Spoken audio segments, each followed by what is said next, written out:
Diferentes expertos nos ayudan a tener una visión que nos hace ver las cosas desde otra perspectiva. Porque para aprender, hay que desaprender. En Carolina, la mujer de hoy, esta es la entrevista del día. Estamos listos para dar inicio a la entrevista hoy con nuestro invitado, el doctor Haroldo Cabrera Mancio, médico y cirujano, con especialidad en ginecología y obstetricia y una amplia gama de estudios en medicina complementaria. Y hoy está con nosotros para conversar sobre el tema de la terapia microbiológica y su utilidad en las enfermedades crónicas. Haroldo, buenas tardes, bienvenido a la radio. Buenas tardes, Carolina. Estaba yo recordando que nos vimos hace unos días. Sí. Y rememoramos los tiempos cuando comenzamos aquí contigo, porque yo tenía mucha costumbre de dar conferencias en círculos científicos, con los colegas, con los médicos. Eran conferencias, pues, lógicamente muy estructuradas, con muchos tecnicismos. Y cómo me costó soltar eso, porque esto me decías el recordatorio que estamos hablando a la gente común y no a médicos, y que el lenguaje es muy importante para poder transmitir. Y te agradezco eso, porque efectivamente a lo largo de los años pues hemos logrado bajarnos a un nivel más coloquial para que sea útil todo lo que uno comparte. Y fíjate que a la larga era fácil para ti, porque cuando tú hablas con uno como paciente, ¿a qué hora te me pones técnico? Me dejas en gallo. Pero si estás en un lenguaje coloquial conmigo como paciente y encima me haces dibujitos y me mostras en un libro y todo queda claro. Cuando uno es curioso como yo, todo queda claro cuando ya se lo explican a uno de manera coloquial. ¿Y por qué estoy diciendo eso? Porque el tema de hoy es bastante científico, es cargado de muchos tecnicismos. Es una terapia bastante exclusiva, diría yo, no conocida por la mayoría de los colegas. Esta terapia surge en Alemania, de la mano de la familia Rusch. Está el doctor Rusch, que hace 60 años su papá empezó a investigar cómo podía él mejorar la salud de los pacientes a través del uso de bacterias. Porque ya hemos hablado bastante el tema sobre que el intestino está colonizado por bacterias, que es la microbiota, ¿verdad? Que en conjunto con los genes se llama microbioma, y qué tan importantes son para el equilibrio, para el metabolismo, para la salud. Entonces él empieza a desarrollar cepas, o sea, líneas bacterianas específicas que son totalmente libres de la posibilidad de riesgo de poder causar una infección o un desbalance, todo lo contrario. Y estas cepas, perfectamente estudiadas por ellos, las empiezan a comercializar en líneas exclusivas, en protocolos exclusivos para poder tratar diferentes enfermedades. Porque resulta que tenemos que empezar platicando acerca de cómo el sistema digestivo, hablando específicamente del intestino, necesita una homeostasis. Esa palabra es muy técnica. Significa un equilibrio. La homeostasis es el punto en el cual todo está bien, ni en un extremo ni en el otro, lo que hablamos hace un momento del equilibrio. Okay. Esa es la homeostasis. Okay. Y entonces existe una homeostasis intestinal. Y esa homeostasis intestinal se basa en 3 pilares. Uno, que lo acabamos de mencionar, es la microbiota, y que es el conjunto de bacterias saprófitas, o sea, que viven ahí en el intestino, que se alimentan del intestino, vivas por supuesto, que son 3 veces más que el conjunto de genes que nos conforman. Son trillones de bacterias, nada más y nada menos. Aparte de la microbiota está la capa de moco, que alimenta a estas bacterias, que les permite hacer reacciones químicas, metabólicas para mantener un equilibrio. Y el epitelio, que son todas las células que conforman la barrera que se llama la mucosa intestinal.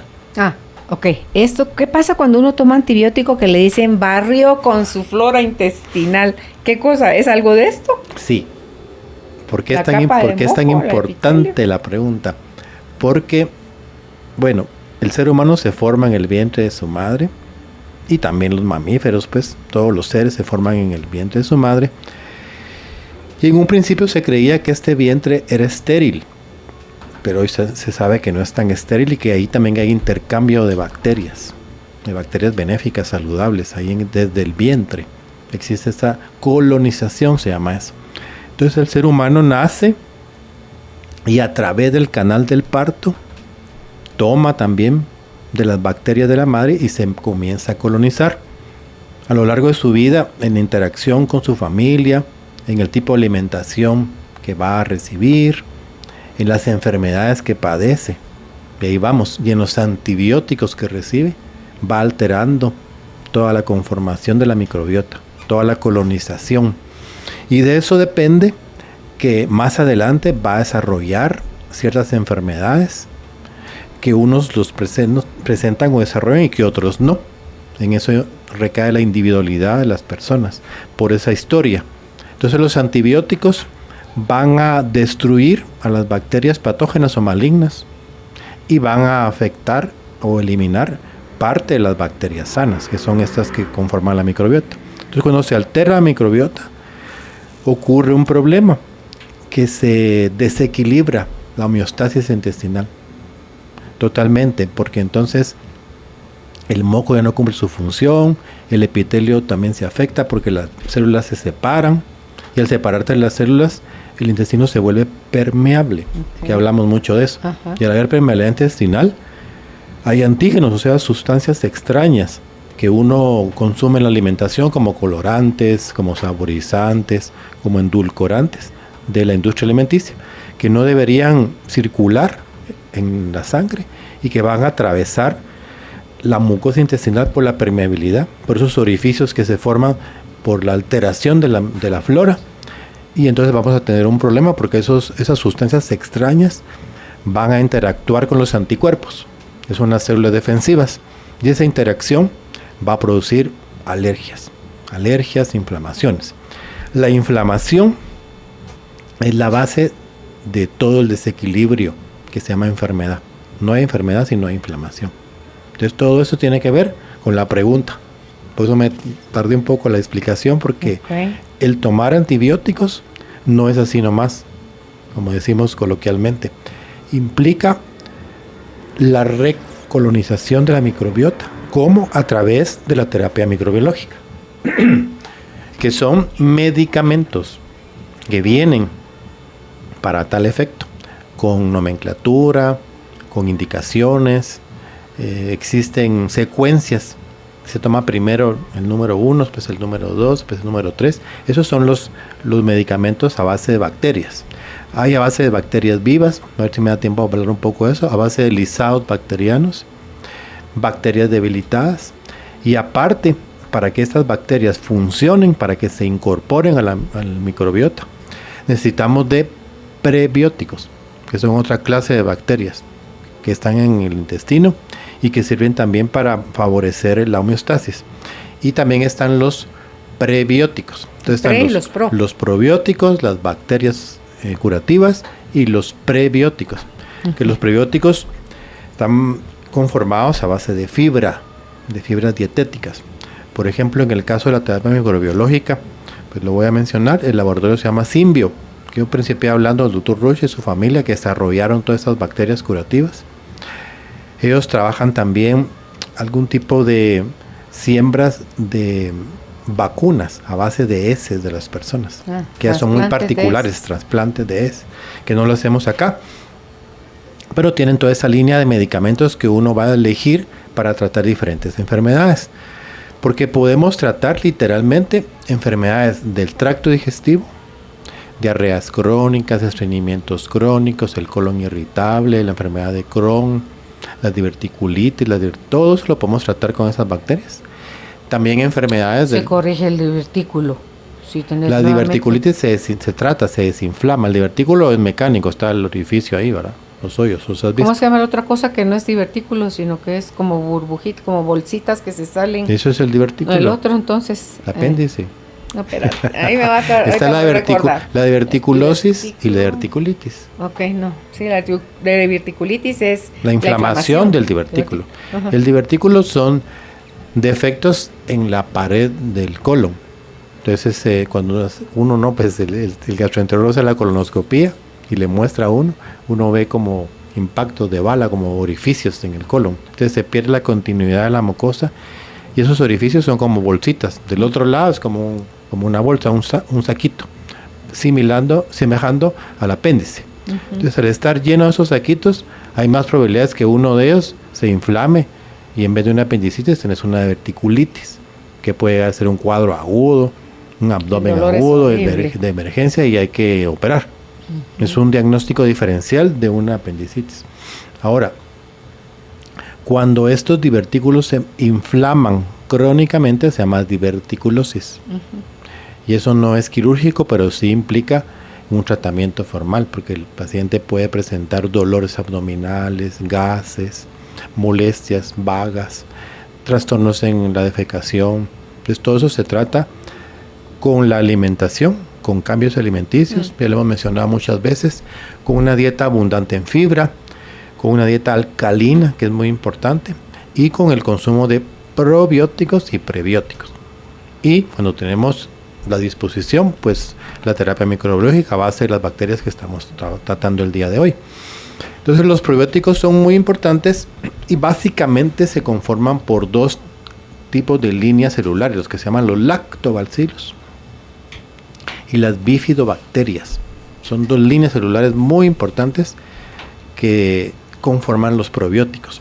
Y estas líneas de medicamentos microbiológicos en la primera fase siempre implica el consumo de probióticos de estas dos bacterias. ¿Por qué? Porque estas van a favorecer la siembra de las bacterias terapéuticas, de los microbios como la E. coli o como el enterococo fecalis, ¿verdad? Que son las bacterias de la línea microbiológica. Entonces hay ciertas reglas del juego que tenemos que observar. Lo primero es probióticos. ¿Qué hace el probiótico? Va a estabilizar la flora bacteriana, la microbiota. Va a madurar la mucosa, porque la mucosa necesita una maduración para que todas las uniones, que se llaman uniones estrechas, funcionen y eviten que se separen, que lo que acabo de mencionar, que es el intestino permeable. Debe haber una mucosa madura y mantener cierta permeabilidad, porque la permeabilidad es importante porque tampoco es completamente sellada la mucosa, porque permite el paso de sustancias favorables, como proteínas hidrolizadas, por ejemplo, como algunos azúcares, como algunos nutrientes que el cuerpo necesita.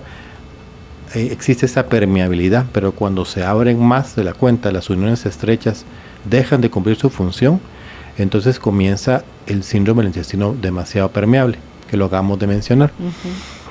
Y entonces esta utilización de probióticos va a funcionar también como una barrera protectora, que va, por un lado, a mejorar la calidad de la mucosa y por otro lado va a funcionar como una barrera mecánica para las bacterias patógenas, para los virus y para los hongos.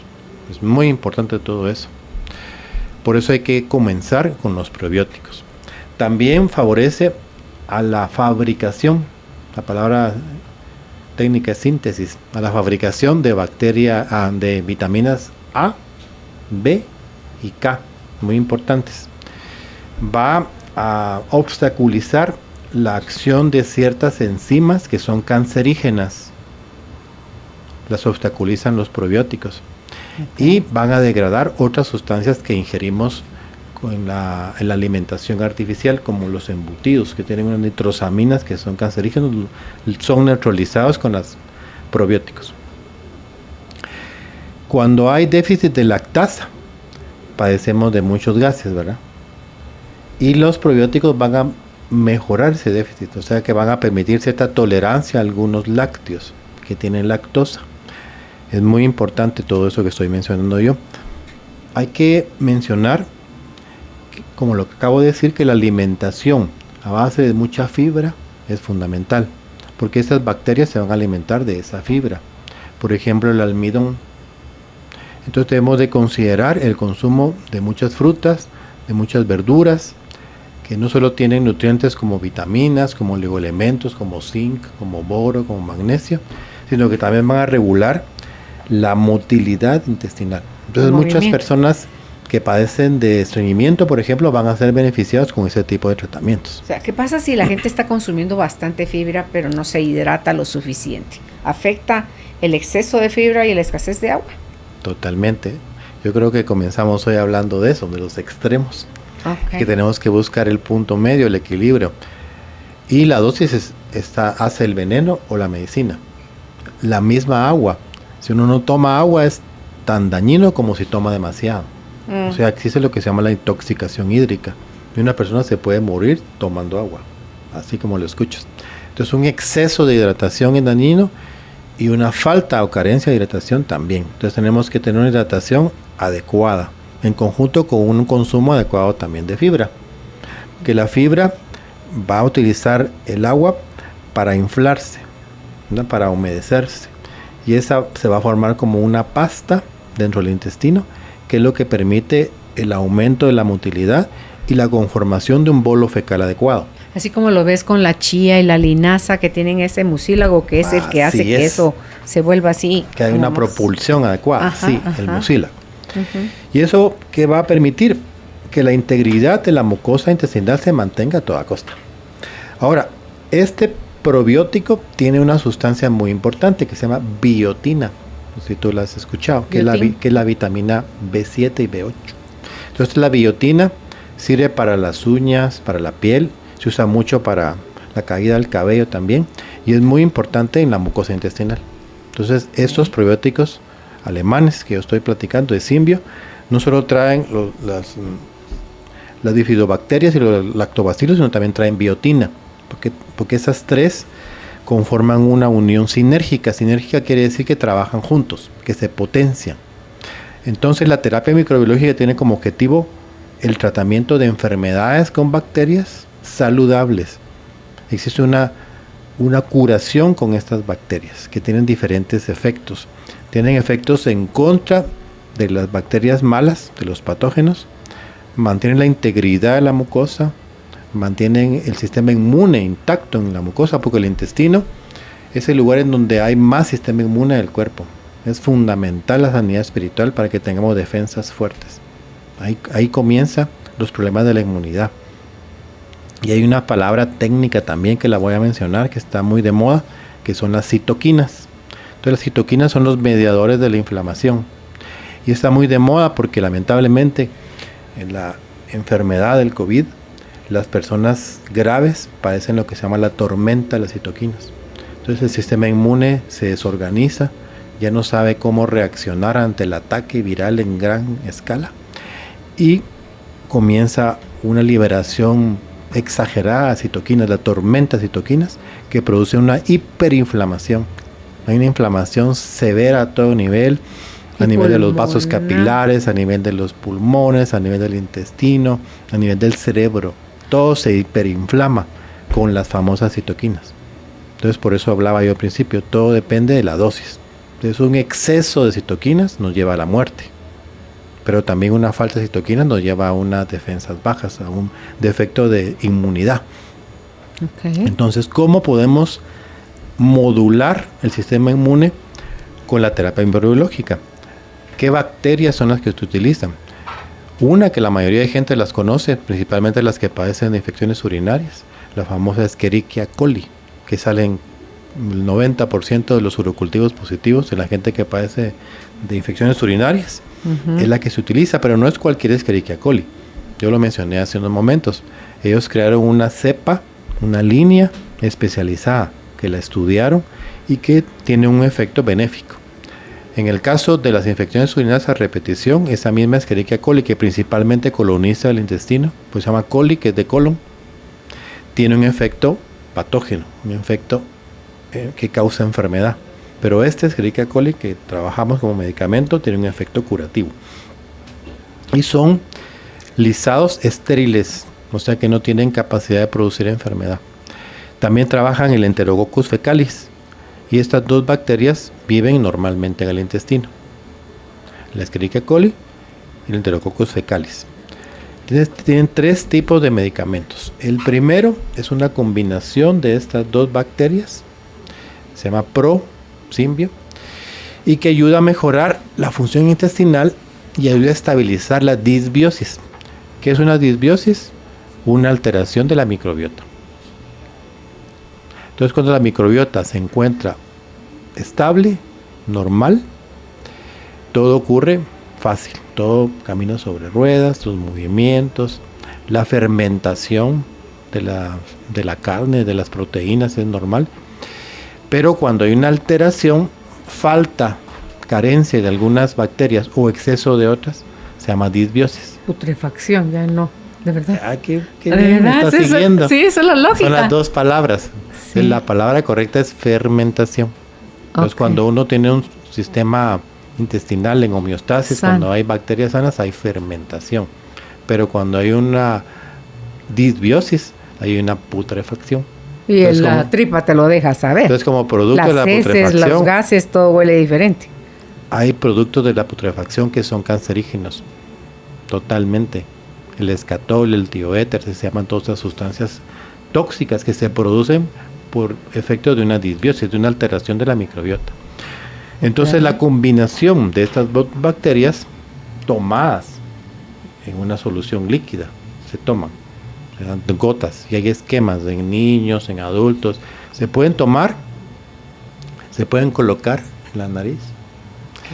Y se pueden colocar a nivel vaginal. Entonces están las mucosas. Hay mujeres que tienen vaginitis a repetición, óvulos, crema. ¿Como duchas o solo? No son duchas, son las gotitas. Se colocan unas gotas y actúan en la mucosa vaginal y la estabilizan. Entonces se utiliza como un tratamiento para las candidiasis crónicas, que es la inflamación, una vaginitis de un hongo que se llama Candida albicans. Y también hay una palabra importante, entrenamiento del sistema inmunológico. Porque no solo se trata de tener una microbiota sana, sino que esté entrenada, que sepa cómo reaccionar cuando hay un agente patógeno que la invade. Entonces este entrenamiento ocurre principalmente cuando somos bebés, cuando estamos en el crecimiento, cuando somos lactantes y cuando somos niños. Entonces el sistema inmune empieza a entrenarse junto con la microbiota para poder reaccionar adecuadamente. Pero cuando no hay suficientes bacterias sanas por carencia, no hay esa oportunidad de un entrenamiento adecuado, o cuando hay una toma exagerada de antibióticos, como tú dijiste hace un momento, que la persona literalmente tiene lavada su flora, entonces no hay un entrenamiento y el sistema inmune no sabe cómo actuar cuando entra un patógeno. Entonces la persona tiene enfermedades a repetición, enfermedades crónicas, tiene alergias, tiene inflamación crónica. Entonces hay una supresión de todo el sistema inmune. Y cuando somos jovencitos o niños y estamos en ese entrenamiento, y puede venirte de herencia o genético que vengas como con mal formado de ahí, o sea que estás como con esa tendencia. Desde el vientre, sí. Sí, porque puede ser que la madre también sea alérgica, que tenga tendencia a la inflamación. Ajá. Entonces eso también lo puede transmitir al niño, por supuesto, porque el bebé toma contacto en el canal del parto. Bueno, te quería decir como paréntesis que ahora que hay que aceptar, por lo menos a nivel privado y también a nivel público, hay mucho más cesáreas que hace 40 años. Hace 40 eso años favorece. Había, si mucho, un 8% de cesáreas y los demás eran partos normales. Uh-huh.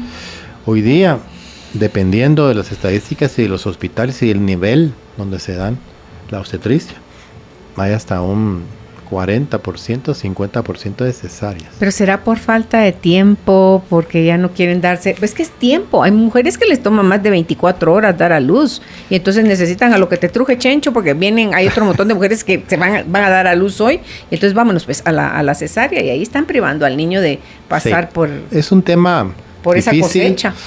Hay mucha tela que cortar, hay muchos elementos que discutir, no es el tema de hoy, afortunadamente, pero es un hecho. O sea, hay un porcentaje altísimo de cesáreas. Entonces ocurre lo que tú estás diciendo, que el niño es privado del contacto con la flora de la mamá, del canal del parto, de la vagina. Entonces, ¿qué pasa? Que ese niño ya nace con carencia, deficiencia. Pero hay gente muy inteligente, ¿vieras? Entonces, en Costa Rica, a unos obstetras se les ocurrió pasar una gasa estéril en el canal vaginal cuando uno está haciendo la limpieza antes de hacer el corte. Y esas gasas se le pasan en la carita al niño después de que nace. Se las entrega uno al pediatra y el pediatra le aplica las gasas llenas de flujo vaginal de la mamá, del canal del parto. Y eso, en alguna manera, sustituye. Ay, ojalá que lo hagan. No, lo están haciendo. Así, pero a todas las cesáreas. Se debería de hacer. Sí, debería Yo lo ser sé requisito. hace varios años, porque pues, uno tiene que estar actualizado. Pero puede ser que hay un montón de colegas que no lo saben o lo saben y no lo practican. ¿Por qué? Porque tú acabas de decir, porque todo es corre, porque no hay tiempo, qué pereza, perdón la expresión, pero qué hueva. Entonces no lo hacen. Hay otra cosa muy sencilla. Pero el beneficio es grande. Hay otra cosa. A menos que esté contraindicado, ahora lo que tenga alguna infección de transmisión sexual. De papiloma, por ejemplo. Que sí. ahí sí de plano no le van a hacer eso al bebé. Pero es una cosa tan sencilla que se debería hacer. Y hay algo también fácil, que es otro tema, que también hace mucho tiempo que lo practicamos desde que lo leímos, y que es no clampear el cordón umbilical. ¿Qué es? O sea, clip. Obstruir el flujo del cordón umbilical, porque cuando el nene nace, pues hay que separarlo de la placenta. ¿Y cómo se hace eso? Colocando 2 pinzas en el cordón umbilical. Y luego se corta entre las pinzas. Una pinza queda con la placenta y la otra se va con el cordón, el resto de cordón, el niño, el pediatra. Y se corta. Cuando nos entrenamos hace mucho tiempo, hace rato que nos pega el sol, eso se hacía inmediatamente. Naciendo el bebé, lo aspiraban las flemas. No por las células madres, me vas a decir. Es otro tema. Entonces, naciendo el bebé, clampeando, cortando, y se lo llevaba al pediatra y nos seguía la cesárea. Hoy día se debería de esperar por lo menos 1 minuto que el cordón siga latiendo. O sea, que el nene siga en contacto con su madre. 1 minuto sigue latiendo, mientras el pediatra lo coloca en el vientre de la mamá y lo atiende, lo limpia, lo aspira. Y después de ese minuto, pues ya uno procede a clampear. ¿Cuál es la idea? Eso es básico. Las defensas. O sea, hay una circulación materno-fetal ahí. Con el nacido sigue ese proceso. Hay una circulación materno-fetal muy importante que va a ser clave para el bebé. ¿Cuánto tarda entre que nace el bebé y sale, es expulsada la placenta? ¿10 minutos, 15 minutos, no, porque 5 minutos? Depende. Si es un parto natural o si es una cesárea. No, si es parto natural. Va. Puede ser que nazca espontáneamente, que puede durar 10 minutos, 15 minutos. Entre el bebé y la placenta. Sí. Por ejemplo, si una persona se atiende sola o no tiene ninguna ayuda, como que fuera pues un mamífero común y corriente de la naturaleza, 10, 15 minutos es la mamá. Pero si recibe ayuda, hay diferentes maniobras que el obstetra puede hacer, o la comadrona avesada puede hacer, o sea, experimentada, para ayudar a la expulsión de la placenta. Y esa es cierta presión en el fondo uterino que se llama maniobra de Credé. Hoy día no se usan mucho los nombres propios de las maniobras, pero ahí están en mi memoria. Entonces, la maniobra de Credé es la expresión suave del fondo uterino cuando está la placenta todavía adentro, para favorecer la expulsión. Si es que vuelven las contracciones. Claro. Para el cuerpo expulsar la placenta, diciendo otra vez, ya no, por Dios. Entonces, cuando nace la placenta, de esa manera se llama alumbramiento natural. Y si tenemos la suerte que nace completa la placenta, se llama alumbramiento natural completo. Okay. Si hay restos, pues se llama incompleto y hay que alegrar. Un respaldo. Ahora, cuando es cesárea, uno no espera que ocurra algo espontáneo. Uno mete la mano, desprende la placenta y la saca. Eso se llama alumbramiento artificial completo. Y uno revisa que salió las membranas y todo. Y luego prosigue la cesárea hasta que la finaliza, ¿verdad? Pero bueno. Entonces, aunque sea cesárea, ¿te esperas ese minuto?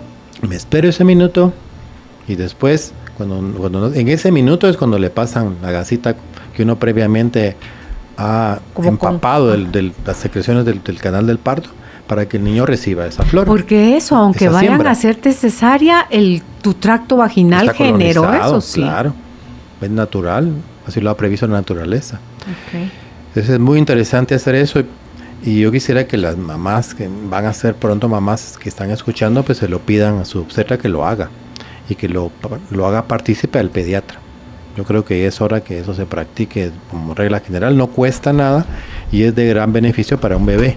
Entonces, cuando somos bebés, entre que pasamos por el tracto vaginal y después la amamantada, también es donde vamos a por otra dosis de bacterias sanas.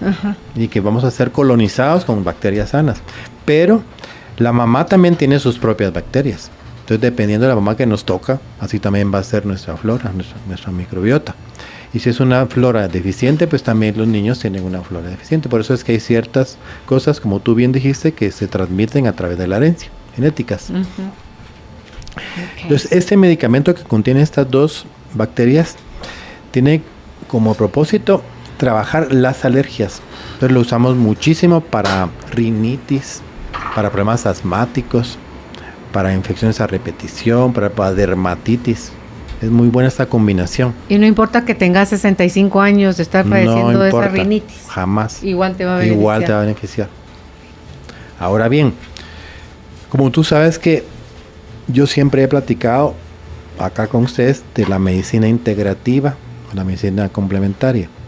No soy purista, no defiendo una sola técnica, una sola terapéutica, sino que yo siempre estoy en la búsqueda de terapéuticas que se puedan combinar, que puedan tener una acción que se potencie, que se llama sinergia, en pro del beneficio del paciente. Es que entonces, tú todo dijiste, esto, de ti aprendí yo, medicina hay solo una. la que cura. La que cura. Así es.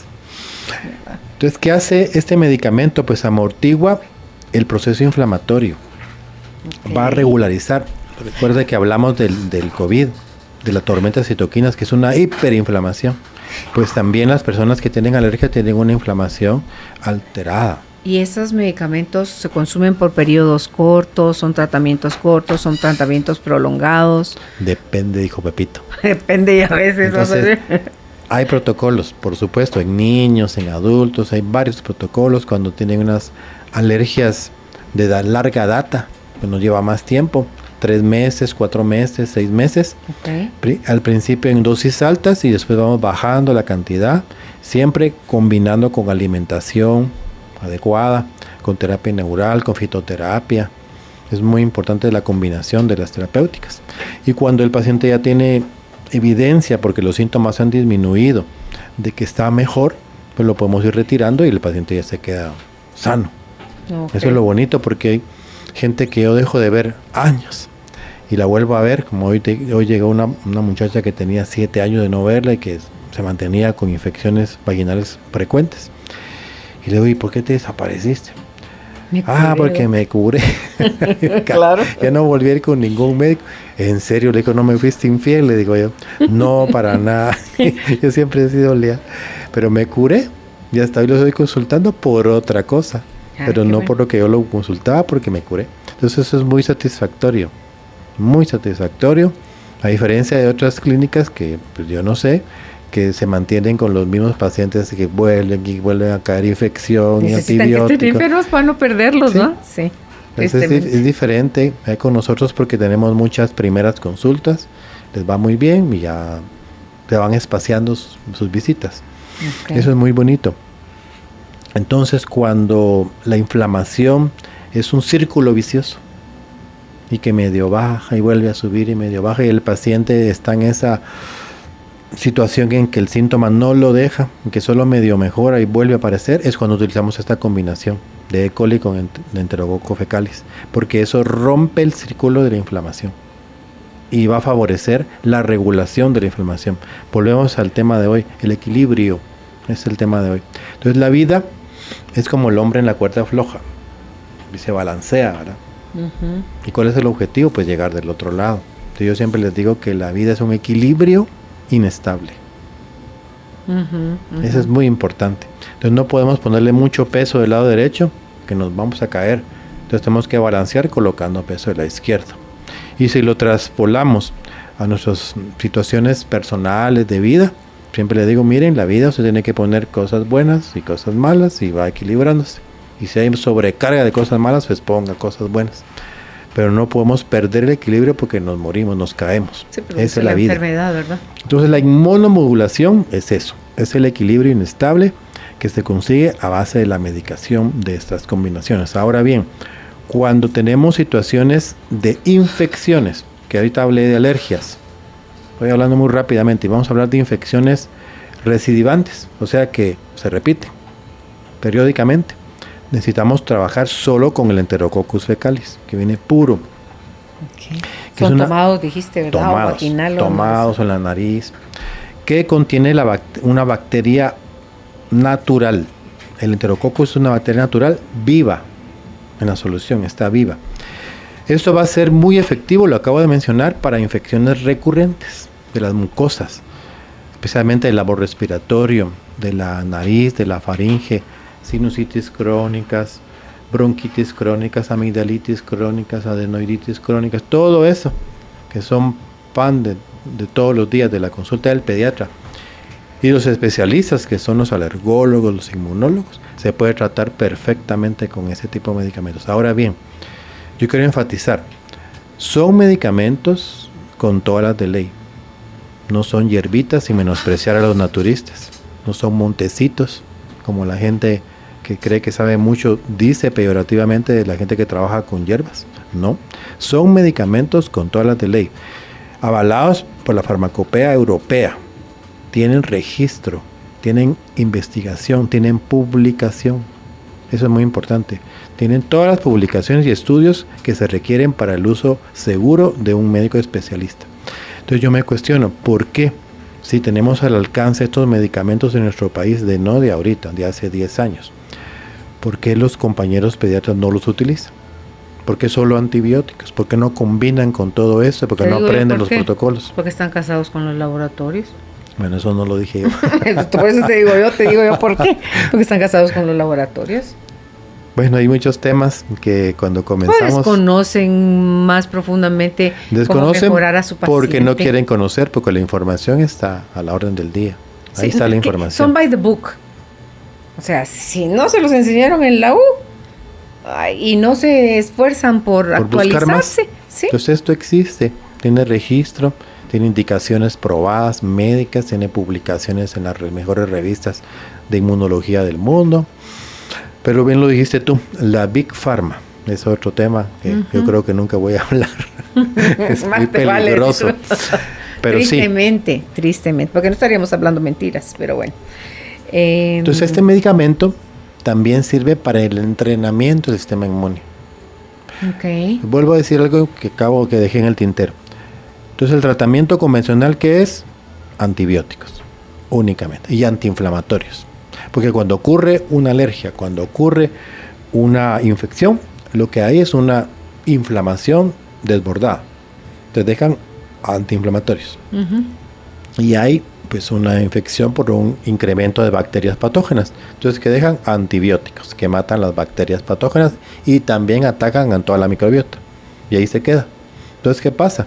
Que el paciente se cura momentáneamente, que los síntomas desaparecen momentáneamente, pero ante un sistema inmune alterado por ese tratamiento tan agresivo, la microbiota la va, el paciente fácilmente de los 2-3 meses que a las 3 semanas vuelve a experimentar otro síndrome igual. Y no sé si sea el nombre correcto, pero dicen se genera resistencia a un antibiótico cuando se está consume y se abusa.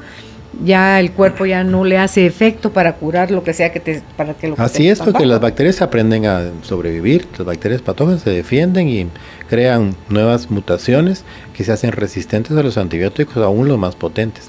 Yo he mencionado varias veces, cuando yo era estudiante de medicina, recuerdo muy bien que apareció un super antibiótico, una cefalosporina potentísima, voy a decir su nombre genérico, se llama ceftriaxona, y solo la utilizaban los especialistas infectólogos. Ni siquiera los internistas tenían derecho a prescribirla, mucho menos un estudiante de medicina. Solo los infectólogos, cuando había una superinfección, les dejaban ceftriaxona y era el non plus ultra de los antibióticos hace mucho tiempo. Y ahora lo usan como antibiótico profiláctico. ¿Tú sabes qué es eso? Cuando te lo tiene que dar para algo que está de mantenimiento, te lo tiene que dar por varios meses. No. Es, por ejemplo, la cesárea. En una cesárea electiva usan un antibiótico profiláctico para evitar que desarrolle una infección. Sí. Vale. Entonces utilizan una cefalosporina de tercera generación que es la ceftriaxona. ¿Y cómo se le llama cuando lo tenés que tomar por 6 meses? Por ejemplo, así como cuando te da una infección nosocomial, o sea, propia de un también es profiláctico. También. También. Era lo que... Tenés claro el concepto. Sí. Pero entonces me pregunto yo, ¿por qué están utilizando profiláctico a la ceftriaxona? Cuando es de tercera generación y cuando tiene un amplio espectro y no es para ese tipo de tratamiento. Deberían de usar una cefalosporina de primera generación. Entonces yo trabajo con un infectólogo pediatra, el doctor Gracioso, mi gran amigo. Y me dice, primer obstetra que sabe lo que está haciendo y que prescribe lo que hay que prescribir. Tenés razón, me dijo. Tienes que usar pues un antibiótico más sencillo, como una ampicilina, como una cefalosporina de primera, pero no la ceftriaxona. Ahora, ¿por qué lo usan? Porque lo empezó a utilizar fulanito, porque bajó de precio, porque en el pasado era muy caro, ahora es muy barato y cualquiera lo consigue por 10 quetzales, por 15 quetzales y ahora está en el paquete de los obstetras y todo lo pone. Bueno, es otro tema, no estoy criticando. No, pero es que a la larga el abuso de eso es lo que pero te ¿a dónde hace vamos? pedazos ¿A dónde vamos? intestinos. Que el utilizar ese antibiótico potente va a causar un daño en vez de un beneficio. Claro. Y en vez de ser profiláctico, simplemente va a alterar la microbiota. Y va a crear resistencia microbiana. Entonces, por estar tratando infecciones muy pequeñas con grandes antibióticos o por estar dando superantibióticos para profilácticas, causamos resistencia bacteriana. Haroldo, hay antibióticos naturales. Entiendo. Sí. El ajo creo que es uno de ellos. Así es. Entonces, ¿qué Allium pasa? sativum es el ajo. Entonces, ¿qué pasa si El uno... propóleo es un antibiótico natural. También. Entonces, ¿qué pasa si uno empieza, en lugar de recurrir al antibiótico químico, empieza entre la buena alimentación, el descanso, el manejo del estrés, lerolero, candelero, evitas perforar tus intestinos, o sea, que se hagan permeables y te deberían de poder sacar adelante antibióticos naturales, ¿no? Así es. Si tienes una microbioma buena y antibióticos naturales, deberías poder salir. Y con antiinflamatorios como la cúrcuma, por ejemplo. ¿Con qué se acompaña la cúrcuma? Con pimienta. Así se me Muy quedó, bien. ya lo he Muy hecho, bien. ya lo toma. Muy Si bien. no funciona, explicar. ¿Un antiinflamatorio natural? Sí. Así es. Deberíamos, pero no lo Deberíamos, hacemos. No se hace. Porque es más fácil, licencia para continuar ahí, mi antibiótico y ya. No me esfuerzo. Ok. Pero sí, el cuerpo humano tiene una capacidad tremenda de autocurarse. Mira, oía, ya no me acuerdo dónde fue, como la cosa, así tú decías al principio, lo del intestino, el sistema inmunológico, su raíz está en los intestinos y por eso es que hay que evitar el intestino permeable a como dé lugar. Pero decían que encontraron bacterias o cosas de los intestinos en el cerebro y antes de entradita eso lo descalificaban porque decían no hay comunicación entre uno y el otro. Sí. Sí. Y sí existe ese vínculo. Totalmente. Es que es parte de lo que iba a platicar, pero el tiempo se va tan rápido. A la par de la microbiota está la coordinación del eje hipófisis, hipotálamo, suprarrenales. Hay un eje, hay una comunicación. Hay mediadores de la inflamación que se hablan, pues. Hay sustancias, neurotransmisores que se emiten desde el hipotálamo, pasan por la hipófisis y dependiendo de las cantidades, el otro le contesta y a la vez se va hasta la glándula suprarrenal para que produzca cortisol, riñones, sí. Para que vaya acumulando la inflamación. Es una orquesta y si todo está afinado, el cuerpo debería de curarse solo. Okay. Así, con una simple ayuda, con un antibiótico natural. Pero a su vez, eso se comunica con el intestino, porque resulta que en el intestino está el 95% de la producción de serotonina, que es el neurotransmisión responsable del tono emocional. La gente que está depresiva tiene problemas de carencia de serotonina, que se produce en el intestino, no en el cerebro. Y ese eje se amplía comunicándose con el intestino. Entonces es un eje adrenal, hipófisis, hipotálamo, intestino. Es un eje cerebro-intestino. Y hay una comunicación de doble vía todo el tiempo. Entonces las emociones también literalmente se perciben en el intestino. Hay neurotransmisores ahí. Y el plexo nervioso se comunica. Por eso que tú decías la última vez que te visité como médico era el sentipensar. O sea. Sí, eso me lo dijo mi maestro, que recién trascendió, que era ginecólogo, Julio César Payán de la Roche. Era un revolucionario el doctor, yo lo conocí, tremendo. Él era terapista neural, muy purista. No soy purista, pero él sí. Él era terapista neural hasta las cachas. Y eso hacía, y eso se murió haciendo. Dejó la ginecología completamente. Un día me dijo, mire, si usted quiere ser un buen terapista neural, tire a la M, todos sus libros no sirven para nada, quémelos. Era extremista el doctor, pero era muy bueno. Sí, entonces él me enseñó esa expresión. Y me dijo, si usted quiere ser un buen médico, tiene que sentipensar. Entonces escucha a su paciente, empiece a trabajar con todo su conocimiento, analizando qué es lo que le va a dar, pero también sienta lo que él le dice, percíbalo, analícelo y combine las dos cosas y va a ser mejor médico y va a tener mejores resultados, me dijo. A donde esté, don Julio César, muchas gracias por el consejo. Ok, yo creo que aquí en la entrevista a mí me va así con eso de sentipensar también, porque tú decís estamos conectados, o sea, yo no tengo absolutamente ninguna línea de tu presentación. Nada. Pero nada. No sé ni cómo lo vas a desarrollar, pero sí es ese enfocarme en ti, estar pendiente de ti, es ese dejarme llevar por cómo vibra mi cuerpo por dentro mientras te escucho. Pero no es solo sentir, porque ya hemos platicado 10 años fácil aquí contigo, sí, de un montón de temas, entonces tú también tienes conocimiento, que te hemos compartido información. Claro. Entonces estamos en ti pensando los dos. Y eso se potencia aún más. Sí, pues. ¡Qué chilera usted! Y así deberíamos de ser en todas las áreas de la vida. Sí. Ya sentimos y pensamos. Okay.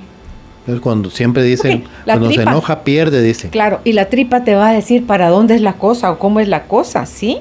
Combinando. Orienta la cabeza. Sí. Entonces, estos medicamentos van a actuar en las infecciones locales, van a mejorar la fagocitosis, o sea, la acción en que el glóbulo blanco se come a la bacteria patógena. Que son tus guerreros, los que te defienden, son los glóbulos blancos. Entonces va a mejorar la fagocitosis, va a mejorar la acción de los eosinófilos. Los eosinófilos son una especie de glóbulos blancos que regulan las alergias, también las va a mejorar.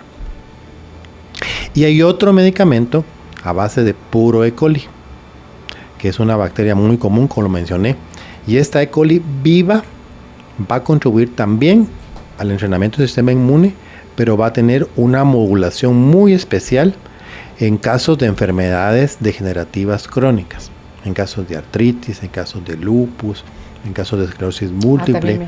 Incluso, cuando hablábamos hace un momento de la comunicación del cerebro con el intestino, es tal la comunicación que si hay una microbiota alterada, ya se ha publicado, pueden haber problemas de bipolaridad. Y entonces, conociendo eso, tratando con estos medicamentos, podemos influir en un paciente bipolar. No quiero decir que lo vamos a curar y que no va a tomar ninguna medicina, porque hay pacientes que están totalmente controlados con sus medicamentos que recetan los psiquiatras, pero sí va a mejorar mucho trabajando la microbiota. Entonces quiere decir que estos pacientes comenzaron muchos años antes con problemas de la microbiota, antes de desarrollar el desbalance químico cerebral. O sea, no naces bipolar, no. Es algo que se desarrolla. Sí. Bueno, como todo, tú lo dijiste al principio, pues hay ciertos lineamientos genéticos hereditarios, pero también existe el problema de la alteración de la microbiota. Es indudable. Entonces las personas tienden a hacer problemas. Haroldo, me haces pensar hasta en lo de la demencia senil, el Alzheimer, todo eso se va mejor, se va a beneficiar. Todo. Sí. No, pues sí, ahí está el gran motor en los intestinos, ¿no? Entonces volvemos a lo que le dijimos hace un momento. ¿Por qué, si todo esto existe, si está al alcance de todos los médicos, por qué no lo estudian? ¿Por qué no lo discutimos? También decía Payán, no lo voy a mencionar otra vez, decía, esto no es un diálogo hegemónico. Aquí no estamos imponiendo nada a nadie. Ese es un diálogo de saberes.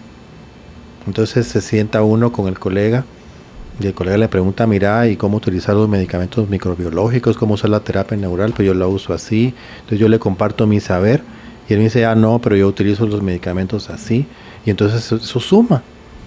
Pero cuando de entrada te descalifican porque la terapia neural no sirve para nada, porque eso le va a hacer daño si no se deje que le haga eso, o porque el doctor es un charlatán, ni siquiera te permiten el poder dialogar, como decía Payán, un diálogo de saberes, decía él. Pero por eso es que no hay un progreso. Realmente. De ti también aprendí el de nunca la ignorancia fue más atrevida que cuando critica algo que no desconoce. Así ¿verdad? Es. Y eso pasa, tristemente, y sigue pasando. Yo he visto últimamente mucho más apertura, honestamente, que cuando comencé. Qué bueno. Al principio, pues, las miradas, los chismes detrás de la puerta, ahí va el yerbero, el jajaja, el brujo, ahí va. Mire, señora, yo no sé qué tiene, pero mire, lo voy a referir con mi amigo que es brujo, y así en broma, y lo referían conmigo. Ahora ya no, hay mucho más respeto, mucho más conocimiento, son 20 años de trabajar con todo eso, integrando técnicas con la medicina convencional, y le dicen, los comentarios son ahora, bueno, mire, si usted quiere probar algo natural, no vaya a cualquier lado, Mejor lo voy a mandar con mi amigo, que yo sé que sí sabe y estudia, yo no sé nada de eso, pero vaya ahí. Sí. Eso es diferente. Y es que a esto, Haroldo, a tu medicina normal le agregaste esto otro y después la parte emocional. O sea, faltaba esa pata también ahí. Y la parte emocional es lo que complementa el que puedas abordar el tratamiento de una persona así completo. Eso es el sentir pensar. Eso es clave. Escuchar al paciente. Como decía mi otro maestro Selam, siempre hay algo detrás. Sí. Siempre hay una emoción, una idea, una creencia. Mire usted, ¿y cuándo comenzó la alergia? Pues cuando me quitaron el trabajo, vaya. Entonces hay que trabajar eso. Uh-huh. ¿Qué es un duelo? Les digo yo, es la pérdida de algo o de alguien. Entonces de entrada, yo creo que lo platiqué contigo y lo analicé mucho un día. Todos estamos de duelo aquí. Todo el mundo está de duelo. ¿Por qué? Porque perdimos algo. ¿Y qué perdimos? La libertad. Entonces tenemos nuestros problemas del día a día, tenemos los duelos que hemos sufrido por la pérdida de familiares y tenemos un duelo común, universal, que es la pérdida de la libertad. Entonces eso ya es algo diferente. Eso ya implica trabajar de otra manera, tomándome en cuenta a mí porque yo también estoy de duelo y ponerme en los zapatos del otro que también está de duelo. Y eso cambia todo. Entonces la importancia, como tú decías, es el momento de tomar en cuenta también las emociones del paciente, que son y hacen parte. Entonces la alimentación, los hábitos, los niveles de estrés, sus problemas personales, más su alteración del microbioma, su alteración del sistema nervioso, los bloqueos, tanto que hay que tomar en cuenta para hacer un buen diagnóstico y luego pues ofrecer un protocolo de tratamiento que sea adecuado, que tenga posibilidades de éxito. Pero no solo voy a recetar un antijaquecoso, un antiinflamatorio, un antibiótico solo para bloquear todos los síntomas y para dopar al paciente no tiene ningún sentido. Porque yo me hice médico y espero que los colegas también para curar o para pretender curar, no para bloquear. No para maquillar enfermedades. Hay que ir a la raíz, ¿verdad? Para poder sanar de fondo al paciente. Tengo aquí unas preguntas. Dice, buenas tardes, ¿qué tipo de terapia alternativa recomienda para la enfermedad de púrpura? Gracias. Es muy buena pregunta porque a mí no me gusta mucho ese término peyorativo de terapia alternativa, o sea, despectivo, porque no es una terapia alternativa, es una medicina con todas las de ley integrativa o complementaria. ¿Qué significa? Que hemos combinado la visión ortodoxa científica, que se basa en publicaciones en las mejores revistas del mundo, con técnicas probadas que también tienen publicaciones en las revistas científicas y que se pueden combinar perfectamente para un resultado mejor. Entonces es una medicina integrativa, no es una terapia alternativa, porque también alternativa significa que yo tengo la razón porque tengo la medicina normal, como dice Carolina, y los otros que no hacen medicina normal hacen terapias alternativas. O sea, tienen una categoría inferior automáticamente con decirte médico alternativo. Bien, entonces existen muchos recursos para tratar la púrpura. Por supuesto, uno de ellos, estamos hablando hoy día, es la terapia microbiológica. Pero depende, hay que analizar toda la vida del paciente que lo llevó a esa púrpura. ¿Qué es lo que hay detrás realmente de esa púrpura? Y cuáles son los componentes básicos de su púrpura para poder elegir un tratamiento personalizado, individualizado. Pero por supuesto que hay recursos. Ese bendecido programa, aprendemos mucho. Una pregunta, ¿qué puedo tomar para la flora intestinal? Ya que me inyectaron 6 inyecciones de penicilina y me da pena cómo quedó mi flora intestinal. Estoy saliendo de una neumonía, tengo 41 años. Muchas gracias por su respuesta. Bueno, algo importante, sencillo, pues ya lo mencioné, pero es el almidón que se obtiene de comer muchas frutas y verduras, de fibra, de inulina, de suplementos dietéticos que tengan oligoelementos, que tengan zinc, que tengan magnesio. Pero lo ideal es resembrar con medicamentos de la terapia microbiológica, con lactobacilos, con bacterias bifidum. Eso sería muy importante, con biotina, que lo mencionamos al principio, porque eso indudablemente queda totalmente alterado después de un antibiótico como la penicilina. Y cuando uno toma probióticos, tiene que ser de varias cepas, de muchas cepas, de cientos de cepas. De una combinación de cepas, sí. Okay. Dice, bendiciones por sus buenísimos programas. Muchas gracias. Mi mamá de 85 años está recuperándose acostada por fractura de fémur. Por la posición casi sin movimiento se estriñe. Al darle tratamiento presenta como un tipo de diarrea que nos sugieren para controlarla y que logre defecar todos los días de forma normal. Actualmente toma lansoprazol en ayunas y ranitidina en las noches porque se desarrolló una gastritis. Aparte, continúa con toda su medicación por paciente diabética e hipertensa. Mil gracias, bendiciones. Bueno, eso es un problema complejo. Primero, es una anciana, entonces todos sus mecanismos fisiológicos pues tienen cierta lentitud producto de su edad. Número 2, tiene una inmovilidad, lo cual provoca un problema mecánico, porque el intestino no se mueve adecuadamente producto del que yace en una cama. Número 3, no me hablaron de la alimentación, pero supongo que también tiene una alimentación inadecuada, que nunca hablan de esto, y vamos a principiar por ahí. Hay que aumentar el consumo de fibra, mucha verdura, mucha fruta. También hablamos hace un momento de los mucílagos, entonces puede dejar semillas de linaza en remojo toda la noche y el otro día se cuela esa semilla y se toma el agua que tiene esa gomita, ese mucílago, porque eso va a favorecer que se formen mejor las heces fecales. Y también puede tomar una cucharadita de aceite de oliva 3 veces al día. Eso también ayuda mucho a reconstituir la mucosa y a mejorar el movimiento intestinal. La avena es una buena fuente de fibra. También puede ayudarle a consumir avena integral, principalmente, que tiene esa cascarilla en donde está la fibra. Les sugiero todo eso. Y tratar de ayudar en su parte emocional, porque nadie quiere estar privado de su libertad y privado de su movimiento acostado en una cama. Entonces hay que trabajar mucho su parte emocional. Okay. ¿Sabes qué? Me recordé de la palabra que te quería decir hace un rato cuando dijiste divertículos. Pólipos. No, eso es distinto. Ok. Pero es otro padecimiento de los intestinos. Producto de la inflamación crónica también. En los intestinos. Sí. Okay. Entonces el pólipo es un crecimiento dentro de la luz. Como dentro de la tripa, digamos. Dentro de la tripa crece un churupito. Así como el divertículo es una burbujita para afuera, este es adentro. Esa es una carnosidad. Okay. Es sólido. Okay. Es una bolita, un apéndice. Es una extensión de mucosa inflamada que crece sobre la mucosa. Una arborización, como un arbolito así crece. Es un pólipo. ¿Y ese qué? Puede ser un pólipo inflamatorio, sencillo, que no da más, o puede ser un pólipo que se vuelva cáncer. Por eso hay que hacer la colonoscopía. Ambos los detectas en colonoscopía, sí. Tanto el divertículo como el pólipo. La colonoscopía. Okay. Un saludo a mi amigo Byron Levin, gastroenterólogo, donde mando yo mis colonoscopías. Son importantes, por supuesto, porque ahí podemos diagnosticar tempranamente un problema que podemos tratar. Ok. Qué bueno que me recordé la palabra. Son dos cosas diferentes. Uno crece para adentro y el otro para afuera. Pero son dos padecimientos del intestino. Uno es una bolsita y el otro es una carnosidad.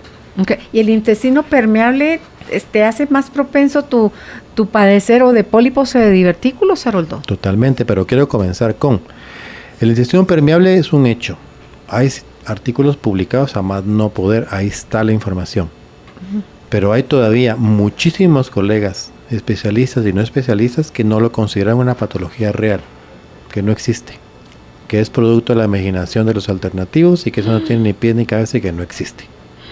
No es universal, así como lo oyes, y ahí está publicado. Wow. Pero sí, lógicamente, al haber una violación de la barrera del epitelio intestinal, hay una inflamación consecuente. Y de la inflamación se producen los pólipos y de la inflamación se producen los divertículos. Así es una secuencia, es una historia de una muerte anunciada. Ok. Sí. Y me imagino ahí en la parte emocional, diría Salvador Selam, es una guarrada. Todo lo que tiene que ver con tus tripas, o te hicieron una guarrada, una bagrada, diríamos en Guatemala, o la hiciste. Así es. Ok. Dice, muy buenas tardes, excelente programa. Un niño de 2 años, 7 meses se enfermó hace un mes del estómago. Le dio fiebre durante 12 horas y diarrea. Lo llevé al centro de salud y dijo el doctor que tenía infección intestinal. Le mandó trimetoprim sulfa durante 8 días, pero terminó el tratamiento y continuó con diarrea. Lo llevé nuevamente y le mandó un desparasitante y amoxicilina y también ranitidina y no pasó nada. Ya probé por empacho y cosas que recomiendan las abuelitas como opción, pero continúa inestable. En cuanto defeca normal, tiene diarrea. Ya no sé qué hacer. Sería algo emocional, ya que él no convive con la mamá. Ella se ha desentendido de él. Gracias, espero su respuesta. Abrazos. Sí, definitivamente eso que está contando de último es importantísimo. Afecta al niño. Porque recordemos que un niño de los 0 a los 7 años está completamente unido a la parte emocional de la madre. Y entonces una separación a esa edad afecta profundamente la integridad del niño, su centro emocional afectado terriblemente. Pero por otro lado, el hecho de estar tratando con antibióticos a cada rato y con desparasitantes y con desinflamatorios y todo eso, también afecta a la mucosa. Entonces este niño ya tiene una mucosa como exceso de permeabilidad, con alteración de la microbiota que requiere de un tratamiento formal. Porque si seguimos con lo mismo, él no va a terminar de curarse. Necesita un apoyo emocional y un tratamiento adecuado con terapia microbiológica. O sea, si la persona que se está haciendo cargo de él, si es abuelita, si es tía o qué relación tiene con él, pudiera hacer ese rol de mamá, pero tiene que llevarse la relación. Y no es que usted no va a sustituir nunca a la mamá biológica, pero sí el afecto. Si uno se nutre, Haroldo, de ese afecto, la carencia desaparece, ¿verdad? Así es. Así que muchísimas gracias, Haroldo, por haber aceptado hoy nuestra invitación. Gracias a ti. Donde pueden contactar al doctor Haroldo Cabrera Mancio, si es en redes sociales, está como IMC Cabrera Mancio. IMC quiere decir Instituto de Medicinas Complementarias. Entonces, IMC Cabrera Mancio, y si es por WhatsApp es al 5515-4471. Repito, 5515-4471. Hasta una próxima oportunidad. Gracias. Atrevernos a ver las cosas de manera diferente. Abrirnos al conocimiento para manifestar la vida que deseamos. Esto fue la entrevista del día, junto a Carolina, la mujer de hoy.